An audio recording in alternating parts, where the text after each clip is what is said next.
एक अहम खबर से आप लोगों को अपडेट करते हैं। फालिया खतीब इस्लाम पीर सैयद मोहम्मद याकूब शाह रिजवी के 31वें सालाना उर्स मुबारक की एक रोज़ा तकरीबात अख्ताम पजीर हो गई। उर्स की तकरीबात सज्जादा नशीन पीर ऑफ फालिया साबिक मेंबर सूबाई असम्बली पीर सैयद तारिक याकूब रिजवी की ज़ेर क़यादत बाद अज़ नमाज ज़ोहर चादर पोशी से शुरू हुई।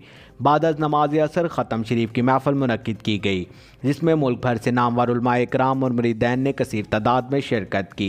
बाद अज़ नमाज इशा नात ख़ानी की महफ़िल भी मुनक़्क़िद की गई, जिसमें मारूफ सना खान मुस्वा हमाद असलम चिश्ती, ज़ीशान अज़हर भट्टी, कासिम अली सियालवी और नासर अल्ताफ़ सोहरवर्दी ने हदिया अक़ीदत बाहज़ूर सरवर कौनैन सल्लल्लाहु अलैहि वसल्लम पेश किया, जबकि मौलाना अज़ीज़ुद्दीन कोकब ऑफ रावलपिंडी ने रूपरवर बयान से हाज़रीन के दिल मोह लिए।